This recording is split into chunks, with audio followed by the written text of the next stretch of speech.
আসসালামু আলাইকুম প্রিয় দর্শক, অন্য মঞ্চের আলাপচারিতায় আপনাদের সকলকে স্বাগত জানাচ্ছি। আমার বঙ্গবন্ধু আমার বঙ্গবন্ধু মানে লোল টোল ফালাই দিত একসময় যেই বঙ্গবন্ধু নিয়ে সার্জিস আলম, তার ওই কান্না যে ফেক ছিল এটা তো প্রমাণিত হয়ে গেছে, তাই না? তো এখন তার অনেক কিছুতেই ফেক ফেক একটা অবস্থান হয়ে গেছে। মানে বিশাল গাড়ি শোডাউনের পর শুনলাম ফেক আত্মীয় স্বজনের। দিন শেষে যে কোনো সময় দুদকের অভিযান শুরু হতে পারে সার্জিস আলমের বিরুদ্ধে। বিশ্বাস করেন, শুধু সার্জিস আলম না, ডক্টর ইউনূস সরকারের প্রেক্ষাপট পরিবর্তন হলে বিএনপি সরকার যদি সঠিকভাবে এই অভ্যুত্থানের সাথে কানেক্টেড প্রথম সারির নেতারা 5ই আগস্টের পরবর্তী, আগের না, বা এই রাজনৈতিক দলটা তৈরির পরবর্তী তাদের যে বিলাসবহুল জীবনযাত্রা, হান্নান মাসুদের সেই গ্রামের সবচেয়ে ভাঙা মাটির ঘরটা, টিন যেটা মাটির নিচে ডাইবা গেছিল, গ্রামের সবচেয়ে বড় বাড়িটা বাবার থেকে সম্পদের বেশি, মানুষ কি বোঝে না? বোঝে। তবে জালিয়াতি করতে গিয়া সর্বোচ্চ জালিয়াতিটা করে ফেলছে সার্জিস আলম, আর এর কারণেই তার বিরুদ্ধে দুদকের ইনভেস্টিগেশন হতে পারে। কারণ নির্বাচন কমিশনে যে হলফনামা দিছে সেখানে ভাতিজা কট খেয়ে গেছে। কট খাওয়ার সিস্টেমটা কোথায় হয়ে গেল? ইসিতে জমা দেওয়া নথিপত্রে আয়ের তথ্যে গরমিল পাওয়া গেছে সার্জিস আলমের। পঞ্চগড় এক আসন থেকে লড়ার ইচ্ছুক সার্জিস আলমের সেখানে দেখা গেছে যে প্রদর্শিত আয়ের যে তথ্য এবং আয়কর রিটার্নের যে তথ্য, দুইটার মধ্যে অসামঞ্জস্য, অর্থাৎ দুই ধরনের ব্যাপক গরমিল। হলফনামায় সার্জিস নিজেকে ব্যবসায়ী পরিচয় দিয়েছেন। তো তোমার ব্যবসাটা কি বাবা? কি তৈরি করো? আমরাও কিনলাম খাইলাম, ফাস্টফুড নাকি অন্য কোনো ব্যবসা? যাই হোক, বার্ষিক ব্যবসায়িক আয় দেখিয়েছে 9 লক্ষ টাকা। 9 লক্ষ টাকা প্রফিট করতে গেলে, আমি নিজেও একজন ব্যবসায়ী, বাংলাদেশে কোটি কোটি টাকা বিনিয়োগ আছে আমার, তো সেখান থেকে ভাই বছর শেষে 9 লাখ টাকা আয় করা, সকল ব্যয়ভার খরচ মিটিয়ে আসলেই কিন্তু কষ্টকর। তো কয় কোটি টাকা বিনিয়োগ করছে সার্জিস কোন ব্যবসায় যেখান থেকে 9 লাখ প্রফিট হয়? আমরাও করলাম, যেহেতু আমিও একজন উদ্যোক্তা বিনিয়োগকারী ব্যবসায়ী। এটা আমার ব্যক্তিগত তথ্যের জন্য আমি জানতে চাইলাম আর কি। যাই হোক, অথচ তার যেখানে তিনি বার্ষিক আয় দেখিয়েছেন 9 লাখ, 25-26 কর বর্ষের আয়কর রিটার্নে সেখানে তিনি আয় উল্লেখ করেছেন 28,05,000 টাকা। এখন হলফনামায় দিছে কয় লাখ? 9 লাখ। আর আয়কর রিটার্নে কত দিছে? 28 লাখ, অর্থাৎ 3 গুণের চেয়েও বেশি তার আয়। যা হলফনামা তথ্যের সাথে কি পরিমাণ অসামঞ্জস্য বুঝতে পারছেন। শুধু আয় নয়, সার্জিসের সম্পদেও রয়েছে অসঙ্গতি। আসলে হয়েছে কি, হঠাৎ করে পাউয়া ধন তো লুটপাটে ব্যস্ত হয়ে গেছে। বাস্তব ভাই, শুনেন, এখন প্রমাণ যদি আমার জিজ্ঞেস করেন, আমার কাছে আপাতত কোনো প্রমাণ নেই। তবে যাদের কাছে প্রমাণ আছে, ওই যে আওয়ামী লীগের একজন টাকলা মুরাদ ছিল না, আসবি তুই এখন আসবি আগে পিছে, ওই যে মাহির সাথে যে মুরাদ যখন খরচের খাতায় পড়ে গেছে, ঠাস করে তার অনেক কিছু ফাঁস হয়ে গেছে, খেয়াল আছে তো? তো এটা যাদের কাছে আছে, তারা যখন মনে করবে যে সার্জিসকে খরচের খাতায় ফেলে দিবে, তখন দেখবেন এদের তথ্য দুর্নীতি, কত মানুষ এদের বিষয়ে মুখ খোলা শুরু করে। এখন বলবে না, এখন পরিস্থিতিটা একটা ভিন্ন রকম। তো সম্পত্তি কি অসঙ্গতি? আয়কর রিটার্নে তিনি মোট সম্পদ দেখিয়েছেন 33,77,000 টাকা, আর হলফনামা অনুযায়ী তার অস্থাবর সম্পদের পরিমাণ হচ্ছে 5,61,000।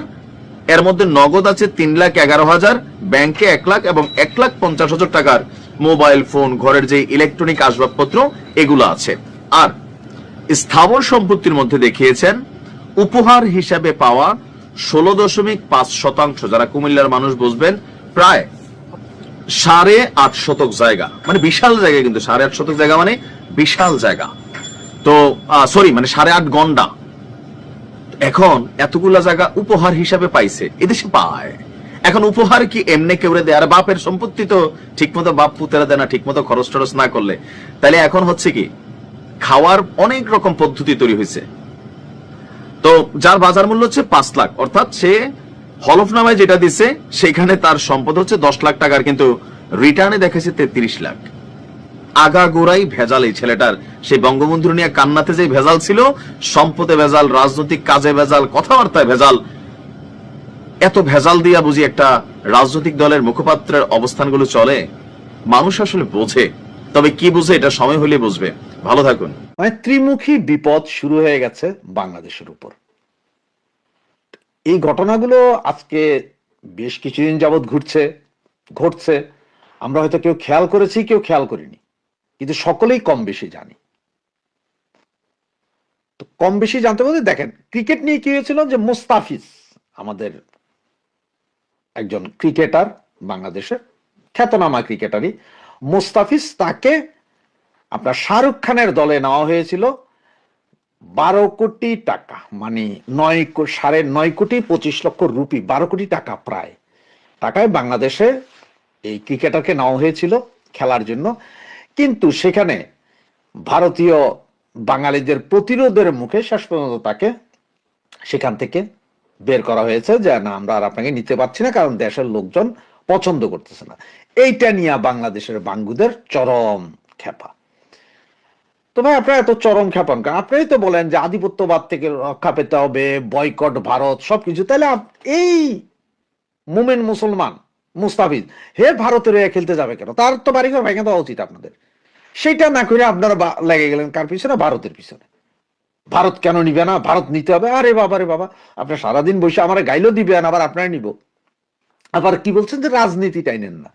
রাজনীতি না টানলে এই যে সাকিবুল হাসান ওয়ার্ল্ডের সেরা প্লেয়ার, তো 1 নম্বর ছিল, সারা ওয়ার্ল্ডের বেস্ট প্লেয়ার হিসেবে 1 নম্বর তো বেশ কয়েক বছর ছিল, এখনো মনে হয় নাকি এখন নাই মনে হয়, বেশ কয়েক বছর সে ছিল কানাডা।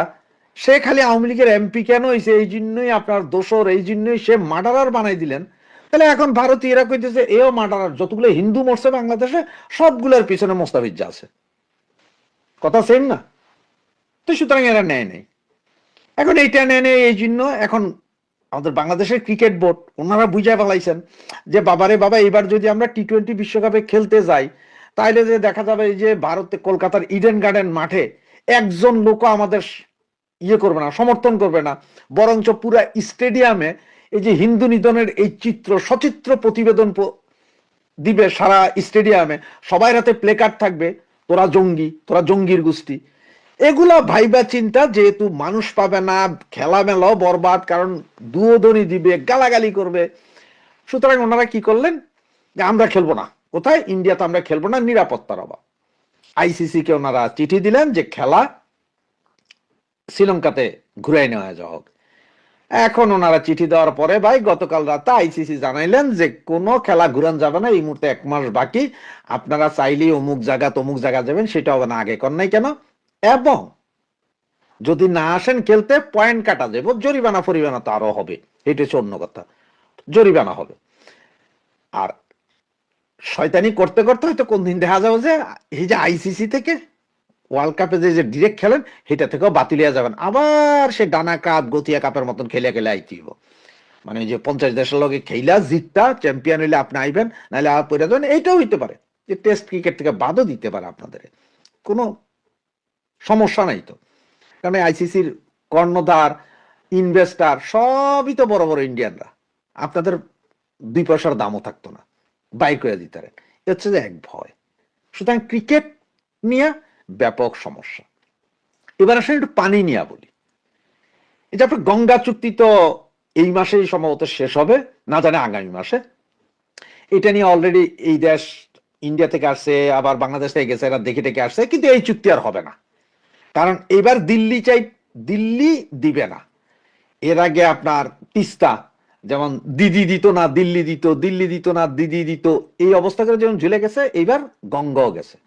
শুধু গঙ্গা না, যেটা শোনা যাচ্ছে বা যেটা খবর পাওয়া যাচ্ছে যে ভারতের অভিন্ন 53টা নদী, যে 53টা নদী বাংলাদেশের বিভিন্ন নদী নালা খাল বিলের সাথে এসে মিশছে, এগুলো সবগুলোতেই তারা এবার ব্যারিকেড দিবে। এখন আপনারা তো অনেকে বলতে পারেন যে আরে ভাই ওরা পানি না দিলে কি হবে, বন্যার সময় পানি না, তখন তো ডুবে যাবে না। ভাই যখন দরকার তখন পানি ছাইড়া দিবে, আর যখন আপনাদের দরকার হবে তখন ওরা পানি দিবে না। পানি নেই, দিচ্ছি না, চুক্তি নেই, আমার দেশের দরকার। আর পানি যখন বেশি হবে, বৃষ্টির পানি বেশি হইতেছে, বাস ছেড়ে দিব ছাইগুলা, আর ওইদিকে যাইতেছে, আমার কি? আপনি না বাদ দেন, ওই যে কইছিলেন না ফারাক্কা বাদ দিবেন, আর একটা তিস্তা বাদ দিবেন। সুতরাং শুকায়া মারবে, মানে পানি, যেটা বলা হচ্ছে যে সারা পৃথিবীতে এক সময় পানি নিয়ে যুদ্ধ হবে, সেই পানি যুদ্ধ শুরু হয়ে গেল। এখন কি করবেন বঙ্গু মুসলমানেরা? 53টা নদীর পানি যদি বন্ধ করে দেয়, আপনারা হাইগা হোসার জন্য পানি পাইবেন না। এমনিও তো মুইটা তো আর টিস্যু পেপার ব্যবহার করতে পারেন না, যার কারণে একটা ফতোয়া জারি করছেন আপনারা যে পাথর দিয়া নুনু মোছেন, তো সেটা করবেন, পায়খানা করে সেটা দিয়া মুছবেন। আর নাই তো নিজের লুঙ্গি দিয়া নিজে মুছবেন, কারণ এছাড়া তো আর উপায় নেই। পানি দিয়া এটা গ্যাদারিং শুরু হইতেছে মানে অলরেডি হয়ে গেছে। কোনো চুক্তি হবে না, নট এ সিঙ্গেল চুক্তি, সব চুক্তি হচ্ছে হবে, কোনো সমস্যা নাই। কারণ হচ্ছে যে এই গঙ্গা চুক্তি বা গঙ্গার পানি বন্টন, এরপরে ফারাক্কাবাদ, এগুলো নিয়ে কিন্তু একসময় কিন্তু আপনার জাতিসংঘে গেছিলেন জিয়া রহমানের আমলে, কোনো ফায়দা হয়নি, জাতিসংঘ কিছু করতে পারেনি। এইদিকে আপনাদের দুর্ভাগ্য, নির্বাচনের জন্য জাতিসংঘ সহ বিদেশি যেসব মিশনগুলোকে আসতে কেউ আসতে রাজি হয় নাই। পৃথিবীর সবচেয়ে ভালো একখান নির্বুদ্ধিতার কাম করছেন, বললেন যে কি আসেন আপনারা নির্বাচন দেখেন, আপনাদের খানা দানা, হোটেলে থাকার পয়সা, পকেট খরচের পয়সা, প্রয়োজনে কন্যার পয়সা দেবো, তারপরে আসেন একটু বৈধতা দিয়ে যান। সেটা করতে কেউ রাজি হয় না। এদিকে টিআইবি হারমাত গুলো কি কইছে যে না না না, এটা তো হয় না, এটা তো হয় না, এইভাবে আপনারা ভাড়াটিয়া লোক আইনে আপনারা দেখাইবেন যে নির্বাচন সুষ্ঠু হয়েছে, এটা হবে না। হ্যাঁ, পৃথিবীর সব দেশই সমালোচনা করতেছে যে এটা কি, আমরা কি ভাড়াটিয়া গুন্ডা যে তুমি আমাদের সব দিবে, আমরা যে তোমার এখানে যাবো। সুতরাং ওইখানে ধরা। এবার আসেন ভিসা। অলরেডি বাংলাদেশের পাসপোর্টের উপরে পৃথিবীর বিভিন্ন দেশ ভিসা দেওয়া অলরেডি বন্ধ করে দিছে। যেখানে আগে আমরা নেপাল ভুটানে সরাসরি যাইয়া পোর্ট এন্ট্রি ভিসা পাইতাম, সেটাও এখন দেওয়া হচ্ছে, সরাসরি ব্যাক করাই দিচ্ছে আমাদেরকে। মিডল ইস্টের বিভিন্ন দেশ থেকে আমাদেরকে ব্যাক করানো হচ্ছে, ইউরোপ থেকেও ব্যাক করানো হচ্ছে। এই জায়গায় কালকে থেকে আমেরিকা আবার নির্দেশ জারি করে দিয়েছেন। কি সেটা হচ্ছে প্রথম যেটা দিছে, সেটা হচ্ছে বাংলাদেশি যারা আমেরিকাতে থাকে তারা সব নাকি খালি সরকারি বেনিফিটের পয়সা খাইয়া থাকার চিন্তা।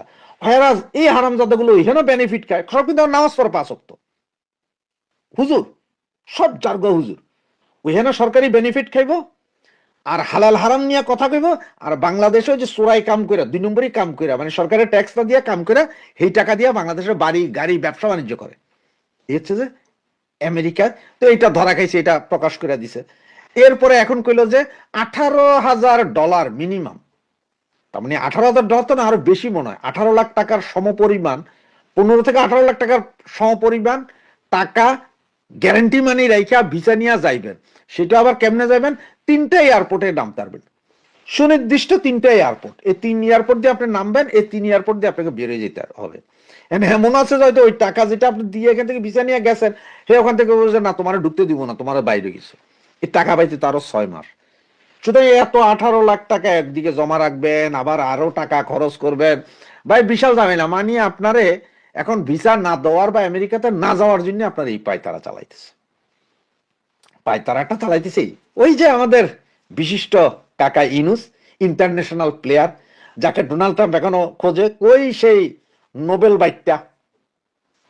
বাইকটা দানার ওজনে হাঁটতারে না, সেই মিক্রো ক্রেডিট গরিবের রক্ত চোষা, সে কোথায়? সে যেখানে যাবে সেখানেই বিপদ, সেইখানেই আল্লাহর গজব। আপনারা সবাই তো কোন মুসলমান না, আপনারা সবাই তো বলতেন যে সুদ ঘুষকে আল্লাহ পছন্দ করে না, সুদীদের উপরে আল্লাহর গজব আছে। তো সুদী এখন আপনাদের মাথার উপরে বৈশা রয়েছে, এখন আপনাদের ভিসার উপরে গজব পড়ছে, পানির উপরে গজব পড়ছে, নির্বাচনের উপর গজব পড়ছে, এদিকে আবার ক্রিকেট খেলার উপরে গজব পড়বে। আগামী আর কয়দিন পরে আরো কিসের উপরে গজব পড়ে সেটা একটু দেখতে থাকেন। হ্যাঁ, আমরাও দেখি। জয় বাংলা, জয়। বাংলাদেশের টেকনাফ থেকে তেতুলিয়া, সুন্দরবন থেকে জাফলং, কোথাও অধ্যাপক ইউনূস ঘোষিত ইতিহাস সেরা ভোটের আমেজ বলতে কিছুই পাওয়া যাচ্ছে না। আবার নিয়ন্ত্রিত নির্বাচনের লেভেল প্লেইং ফিল্ড নিয়ে সরকারের মিত্রদের মধ্যে চলছে নানা ধরনের টানাপোড়েন। অধ্যাপক ইউনূসের কার্যালয়ের চিন্তা হলো বাংলাদেশের মানুষের মধ্যে ভোট নিয়ে যে ইমেজ তৈরি হয়েছে, তাতে গণভোটে না জয়যুক্ত হলে আম ছালার স্বপ্ন একসাথে শেষ হয়ে যায়। দেশের মানুষের মধ্যে আগ্রহ সৃষ্টিতে ব্যর্থ হওয়া এই নির্বাচন থেকে বিদেশিরাও মুখ ফিরিয়ে নিতে শুরু করেছে। নির্বাচন কমিশন সূত্রে জানা গেছে, এর মধ্যে 26টি দেশ ও 7টি আন্তর্জাতিক সংস্থার মোট 83 জনকে প্রধান নির্বাচন কমিশনার এম নাসির উদ্দিন চিঠি পাঠিয়েছেন। কিন্তু এর মধ্যে বেশিরভাগ প্রভাবশালী দেশ ও সংস্থা তাদের অনাগ্রহের কথা এরই মধ্যে অনানুষ্ঠানিকভাবে জানিয়েছে। জাতিসংঘ বলেছে বাংলাদেশের নির্বাচনে পর্যবেক্ষক পাঠানোর পরিকল্পনা নেই তাদের। গত 1 নভেম্বর বাংলাদেশের অন্তর্ভুক্তিমূলক ও বিশ্বাসযোগ্য নয় এমন নির্বাচনে সহযোগিতা থেকে সরে আসতে জাতিসংঘের প্রতি আহ্বান জানিয়ে চিঠি দিয়েছিল আওয়ামী লীগ। জানা গেছে, নির্বাচনে সব দল অংশ নিতে না পারায় এবং আইন শৃঙ্খলা পরিস্থিতির উন্নতি না হওয়ায় সরকার সমর্থক কিছু সংস্থা ও দেশ ছাড়া বেশিরভাগ বিদেশিরাই পর্যবেক্ষণে আসতে আগ্রহী নাই।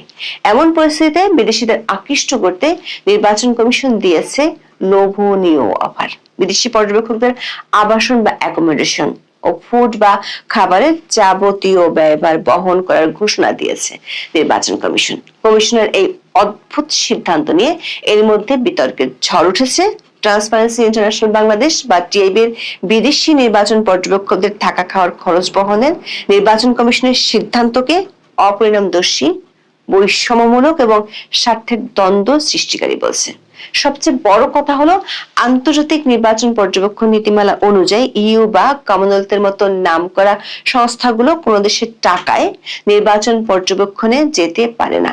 প্রশ্ন হলো, নির্বাচন কমিশন আসলে দেশের টাকা দিয়ে কোন ভুলফোর সংস্থাগুলোকে আনতে এমন ঘোষণা দিল? অথবা ইউনূসের শাসনামলের ধারাবাহিকতায় নির্বাচনের তফসিল ঘোষণার পর থেকে কম বেশি প্রতিদিন দেশের কোথাও না কোথাও খুন খারাপি আর পপ সন্ত্রাস চলছে।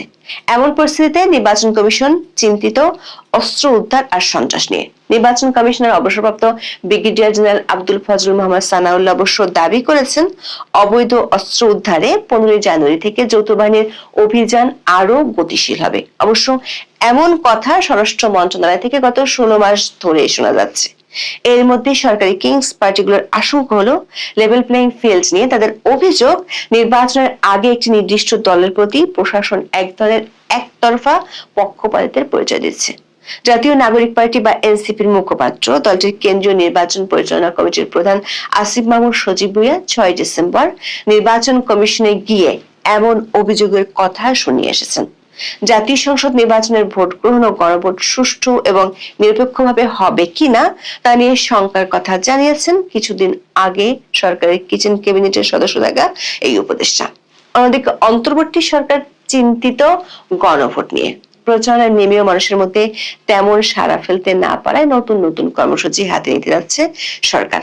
এমন পরিস্থিতির মধ্যে জাতিসংঘ বলছে, বাংলাদেশের সংসদ নির্বাচনে পর্যবেক্ষক পাঠানোর কোনো পরিকল্পনা সংস্থাটির নেই। 6 জানুয়ারি নিয়মিত ব্রিফিং এ বিষয়ে প্রশ্নের জবাবে জাতিসংঘের মহাসচিবের মুখপাত্র স্টেফান দুজারিক বলেন, জাতিসংঘ নিজে নির্বাচন পর্যবেক্ষক পাঠায় না যদি না সাধারণ পরিষদ বা নিরাপত্তা পরিষদের পক্ষ থেকে কোনো ম্যান্ডেট থাকে। এটি এখন আর জাতিসংঘের কাজের অংশ নয়। জাতিসংঘ সবশেষ 2024 সালে ভেনেজুয়েলার প্রেসিডেন্ট নির্বাচনে একটি বিশেষজ্ঞ প্যানেল পাঠিয়েছিল। দর্শক, বাংলাদেশে অন্তর্ভুক্তিমূলক ও বিশ্বাসযোগ্য নয় এমন নির্বাচনের সহযোগিতা থেকে সরে আসতে জাতিসংঘের প্রতি আহ্বান জানিয়েছে আওয়ামী লীগ গত 1 নভেম্বর জাতিসংঘকে চিঠি দিয়েছিল। ঢাকায় জাতিসংঘ উন্নয়ন কর্মসূচি বা ইউএনডিপির প্রতিনিধি স্টেফান লিলার বরাবর পাঠানো চিঠিতে এই আহ্বান জানানো হয়। দলের পক্ষে চিঠিটি পাঠিয়েছিলেন সাবেক শিক্ষামন্ত্রী মহিবুল হাসান চৌধুরী নভেল। দর্শক, শুধু জাতিসংঘ নয়, আরো বহু সংস্থা থেকে ইতিবাচক সাড়া পাচ্ছে না বাংলাদেশের নির্বাচন কমিশন। জানা গেছে, এর মধ্যে 26টি দেশ ও 7টি আন্তর্জাতিক সংস্থার মোট 83 জনকে প্রধান নির্বাচন কমিশনার এএমএম নাসির উদ্দিন চিঠি পাঠিয়েছেন। এসব ব্যক্তিদের আসা যাওয়ার খরচ সহ 5 দিনের বিশেষ আতিথেয়তা দিতে চেয়ে আমন্ত্রণ জানিয়েছে ইসি। গত 30 ডিসেম্বর পাঠানো চিঠিতে সংশ্লিষ্টদের 15 জানুয়ারির মধ্যে এ বিষয়ক তথ্য নির্বাচন কমিশনকে নিশ্চিত করতে বলা হয়েছে। আগ্রহী বিদেশি গণমাধ্যম, সাংবাদিক সহ পর্যবেক্ষকদের 17 জানুয়ারির মধ্যে ইসিতে আবেদনের সময়সীমাও নির্ধারণ করা হয়েছে। আন্তর্জাতিক সংস্থার মধ্যে সার্ক, কমনওয়েলথ, ওআইসি, অ্যানফ্রেল, এওএ, আইআরআই ও এনজিআই রয়েছে। সূত্রগুলো বলছে, এখনো পর্যন্ত ইউ ছাড়া অন্য কোনো সংস্থার পক্ষ থেকে প্রাথমিক সম্মতিও পায়নি ইসি। তবে সূত্রগুলো বলছে, আসন্ন সংসদ নির্বাচন পর্যবেক্ষণের জন্য ইউরোপীয় ইউনিয়নের প্রধান পর্যবেক্ষক ও ইউরোপীয় পার্লামেন্টের সদস্য ইভার্স ইজাপস 8 জানুয়ারি ঢাকায় আসছেন। এই সফরের পরও নির্বাচন পর্যন্ত আরো 2 বার বাংলাদেশ সফর করার কথা রয়েছে তার সফরের পরে ইইউ চূড়ান্ত সিদ্ধান্ত নেবে। এমনকি পাকিস্তান, তুরস্ক ছাড়া অন্য দেশগুলোর কাছ থেকে এখনো ইতিবাচক সাড়া মেলেনি। 2008 সালে নবম সংসদ নির্বাচনে রেকর্ড সংখ্যক 593 জন বিদেশি পর্যবেক্ষক ভোট পর্যবেক্ষণ করেছিলেন। বিদেশিদের কাছ থেকে ইতিবাচক সাড়া না পাওয়ার মধ্যে বাংলাদেশের নির্বাচন কমিশন ঘোষণা করেছে, তারা বিদেশি পর্যবেক্ষকদের আবাসন ও খাবারের খরচ বহন করবে। পর্যবেক্ষকদের আতিথেয়তায় ইসি বিভিন্ন দেশ থেকে আগত মোট 83 জন বিদেশি পর্যবেক্ষকের আবাসন বা অ্যাকোমোডেশন বা ফুড ও খাবারের যাবতীয় ব্যয়ভার বহন করবে। নির্বাচন কমিশনের দাবি, আন্তর্জাতিক অঙ্গনে নির্বাচনের বিশ্বাসযোগ্যতা তুলে ধরতে কমিশনের পক্ষ থেকে এই উদ্যোগ নেওয়া হয়েছে। অথচ আন্তর্জাতিক বিধান বলছে নির্বাচন কমিশন এমনটা করতে পারে না, কারণ এই সিদ্ধান্তটি আন্তর্জাতিক নির্বাচনী পর্যবেক্ষণের মূল স্তম্ভ এবং 2025 সালের ডিক্লারেশন অফ প্রিন্সিপালস বা ডিওপি এর সরাসরি পরিপন্থী। ফলে নির্বাচন কমিশনের এমন সিদ্ধান্তের পর কমনওয়েলথ, ইইউ, আইআরআই এর মতো নামকরা সংস্থাগুলো বাংলাদেশের নির্বাচন পর্যবেক্ষণে এসে বিতর্কে জড়াবে কিনা সে সন্দেহ দেখা দিয়েছে। 2005 সালে জাতিসংঘ গৃহীত আন্তর্জাতিক নির্বাচন পর্যবেক্ষণের মূল নীতিমালার 6 নম্বর অনুচ্ছেদে স্পষ্ট বলা হয়েছে, আন্তর্জাতিক পর্যবেক্ষণ মিশনগুলো সেই দেশের সরকারের কাছ থেকে কোনো অর্থায়ন বা অবকাঠামোগত সহায়তা গ্রহণ করবে না যে দেশের নির্বাচন তারা পর্যবেক্ষণ করছে, কারণ এটি স্বার্থের সংঘাত বা কনফ্লিক্ট অফ ইন্টারেস্ট তৈরি করে এবং মিশনের প্রতিবেদনের উপর মানুষের আস্থা কমিয়ে দেয়। স্বাগতিক দেশের পক্ষ থেকে পর্যবেক্ষকদের খরচ বহন করাকে আন্তর্জাতিক পরিমণ্ডলে ব্রাইবিং দ্য অবজারভার বা পর্যবেক্ষকদের প্রভাবিত করার চেষ্টা হিসেবে দেখা হয়। নির্বাচন কমিশন একটি সাংবিধানিক সংস্থা হলেও তারা সরকারের বাজেটের উপর নির্ভরশীল, ফলে তাদের দেওয়া আতিথেয়তা গ্রহণ করলে পর্যবেক্ষকদের নিরপেক্ষতা নিয়ে প্রশ্ন ওঠা স্বাভাবিক। ট্রান্সপারেন্সি ইন্টারন্যাশনাল বাংলাদেশ বা টিআইবি নির্বাচন কমিশনের এই ঘোষণাকে অত্যন্ত অদ্ভুত এবং সন্দেহজনক বলে মনে করছে। টিআইবি নির্বাহী পরিচালক ডক্টর ইফতেখারুজ্জামান মনে করেন, যারা সরকারের টাকা খরচ করে পর্যবেক্ষণ করতে আসবে তারা এক ধরনের ভাড়াটে পর্যবেক্ষক হিসেবে কাজ করতে পারে। এটি নির্বাচন কমিশনকে আন্তর্জাতিকভাবে একটি আজ্ঞাবহ প্রতিষ্ঠান হিসেবে জাহির করার সুযোগ করে দেবে। যখন একজন পর্যবেক্ষক ইসির টাকায় 5 তারকা হোটেলে থাকবেন এবং তাদের সরবরাহকৃত খাবার খাবেন, তখন সেই পর্যবেক্ষকের পক্ষে ইসির ভুল বা জালিয়াতি নিয়ে নিরপেক্ষ প্রতিবেদন দেওয়া নৈতিকভাবে কঠিন হয়ে পড়ে। এটি একটি গাইড ট্যুরের মতো পরিস্থিতি তৈরি করে, যেখানে আয়োজক দেশ কেবল তাদের সুবিধাজনক দৃশ্যগুলোই বিদেশিদের দেখাতে চায়। টিআইবি বলছে এই সিদ্ধান্ত স্পষ্টতই বৈষম্যমূলক, কারণ বিদেশি পর্যবেক্ষকদের জন্য এমন সুবিধা দেওয়া হলে দেশি পর্যবেক্ষকদের ক্ষেত্রেও একই ব্যবস্থা প্রযোজ্য হওয়া উচিত। সবশেষ জর্জিয়া 2024 সালের নির্বাচনে এ ধরনের ভাড়া করা 23 জন বিদেশি পর্যবেক্ষক অংশ নেওয়ার ঘটনা নিয়ে সমালোচনা হয়। টিআইবি বাংলাদেশের নির্বাচন কমিশনের অফার করা এই সুবিধা না নেওয়ার জন্য বিদেশি পর্যবেক্ষকদের প্রতি আহ্বান জানিয়েছে। দর্শক, বাংলাদেশে অবাধ, সুষ্ঠু, নিরপেক্ষ, অন্তর্ভুক্তিমূলক একটি জাতীয় সংসদ নির্বাচনের দাবি বহুদিনের। বিদেশিদের পক্ষ থেকেও বিভিন্ন সময় এ ব্যাপারে বলা হয়েছে। নানান টালবাহানার পর সরকারের পক্ষ থেকে 12 ফেব্রুয়ারি নির্বাচনের ঘোষণা দেওয়া হয়েছে, কিন্তু সে নির্বাচন নিয়ে দেশের মধ্যে যেমন আবহ তৈরি হচ্ছে না, তেমনি বিদেশিদের মধ্যেও আগ্রহ দেখা যাচ্ছে না। প্রশ্ন হলো, এমনটা হচ্ছে কেন? 2008 সালে পর্যবেক্ষক পাঠিয়েছিল এমন 2টি দেশের কূটনীতিকরা বলছেন, আগের মতোই বাংলাদেশের এবারে নির্বাচন একটি প্রেডিক্টেবল ড্রামা বা পূর্ব নির্ধারিত নাটকে পরিণত হচ্ছে কিনা তা নিয়ে তাদের আশঙ্কা আছে। ইলেকশন না হয়ে সিলেকশন হলে সেটির জন্য বিদেশি সংস্থাগুলো লক্ষ লক্ষ ডলার খরচ করতে চায় না। ওই 2 কূটনীতিক বলছেন, আওয়ামী লীগকে বাদ দিয়ে নির্বাচন হচ্ছে, আওয়ামী লীগের সহযোগী দলগুলো চাপের মধ্যে আছে, ফলে এই নির্বাচন অন্তর্ভুক্তিমূলক হবে না এমন আশঙ্কা থেকেই যাচ্ছে।